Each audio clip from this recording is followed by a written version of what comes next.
This is Q&A with Fred, volume 11.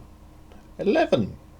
Anonymous asked, if I told you I was drinking and quite enjoying a glass of iced green tea with lime whilst listening to your Q&A, would you still love me? No. No, I can't respect anyone who willfully drinks green tea. So I don't love you. But but why do you need my love? I'm not a god. I'm not Odin. I why would anyone seek out my love? I'm just a person trying to entertain you.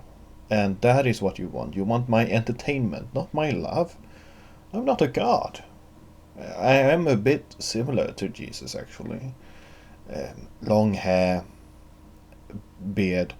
I don't have quite as an impressive beard as Jesus had, but my father is very bald, and Jesus's father, Mr. God, of course, has a fantastic white long beard. So it's a bit unfair to Jesus had luck genetically, but I am similar in Jesus. We both hate the Romans. Jesus had a more reasonable reason to hate the Romans. I mean, they were after him.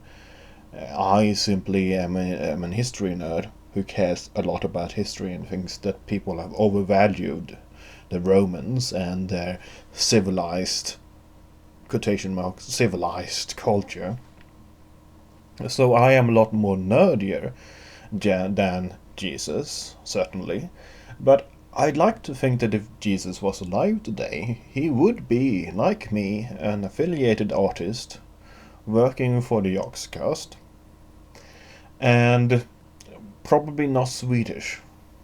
But that would be very fun, you know. It would be really fun if the reincarnated Jesus was not an American. That would really upset many American religious groups, wouldn't it? If the resurrected Jesus came from atheistic Europe and not America. That would really upset many Mormons. Done with humanity. This was the last straw. I'll just go and live in the wilderness with the Norwegian forest cats instead.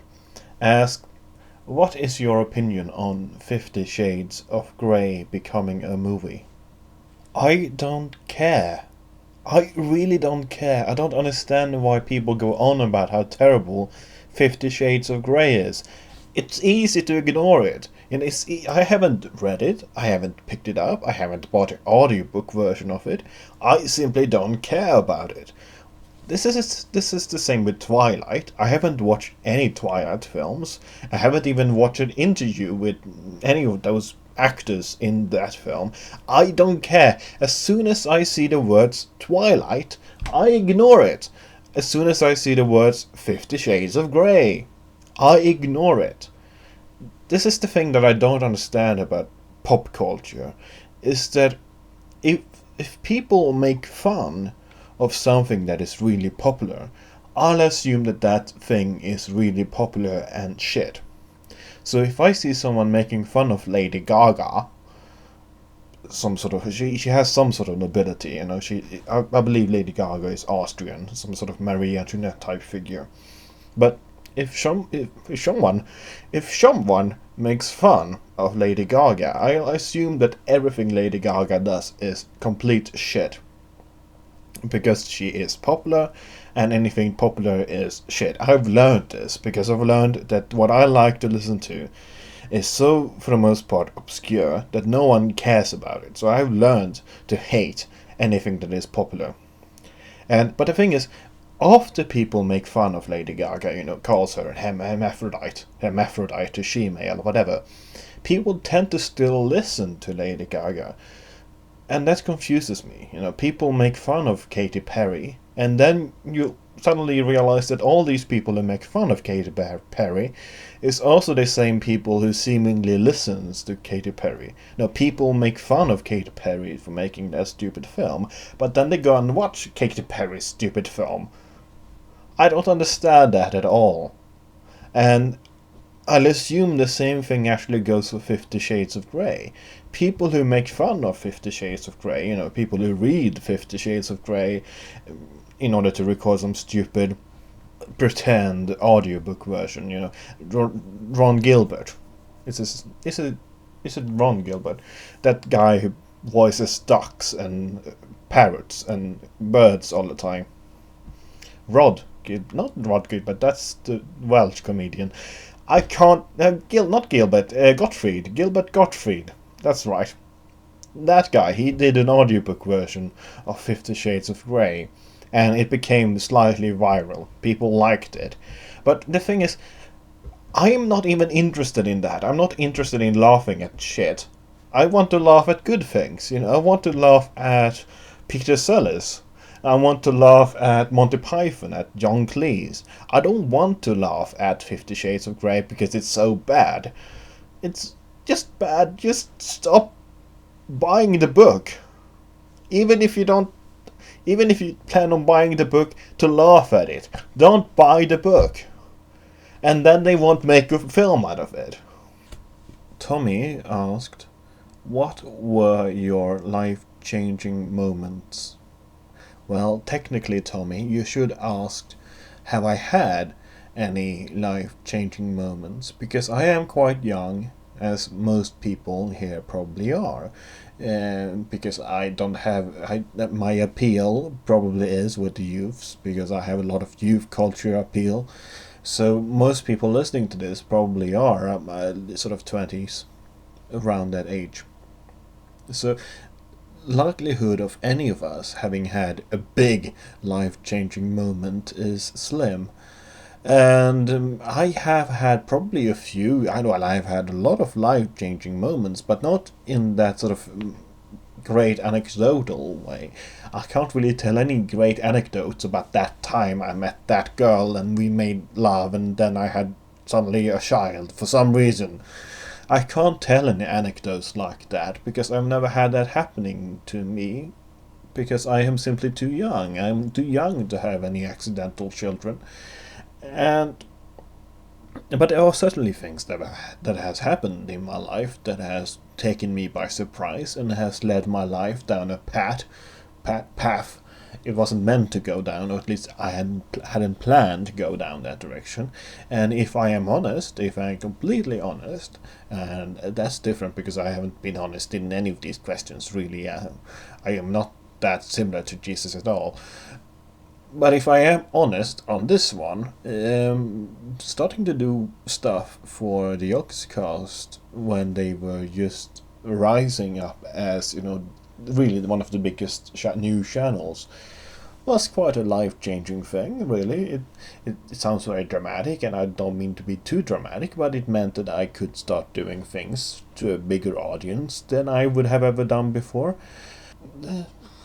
There are other things, like I managed to graduate from school, which was quite a life-changing moment, in that it did change my average routine, my daily routine, my daily grind. But it wasn't really an unexpected change. I'll get back to this question once I have a bit more life. In 15 to 20, 25 years time, I'll get back to this question and answer you more properly about things that have changed my life. Mrs. Mo. Oh yes, it's one of my wives. I have several wives. We have a numbering system. This one forgot to include her number, which makes things a bit more difficult. But we have to have a numbering system because just for organization. That's the thing about having several wives, is that yes, it's wonderful to have lots of different women to have sex with, but people tend to forget the organization aspects of it. People tend to forget that it is very difficult to scheduling things. And you can't really have any real meetings with all of your wives, because some wives hate each other, and it becomes nightmarish. But I will answer your question. We're going to need a house. Where do you want to live? I want a big yellow house a few miles north of Stockholm, with a great underground bunker underneath, just in case I need to hide. And then we'll have a balcony where we eat breakfast, because you are a Michelin awarded chef and you can cook some amazing breakfasts. And we'll sit up there and just look out as the rest of the people have to go away to work. And then we'll laugh because we are bohemians. And then we'll go out in our garden and we'll have foxes dancing, because we are far too experimental and avant-garde to have dogs. And these foxes are dancing around with balls and with flags waving around. And we'll sit there and we'll drink some champagne, which is the right French pronunciation, mixed with whiskey. And we are listening to some sort of electronic post-punk jazz in the background.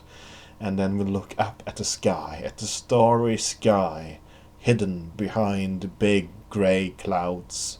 And then you look at me and I look at you with your great pretty female porcelain face. And we'll kiss. We are both quite drunk, so we won't remember anything at all the next day. But for that moment, for that vague moment in time, we have it all. We have the house of our dreams, and we have the relationship of our dreams. You and I,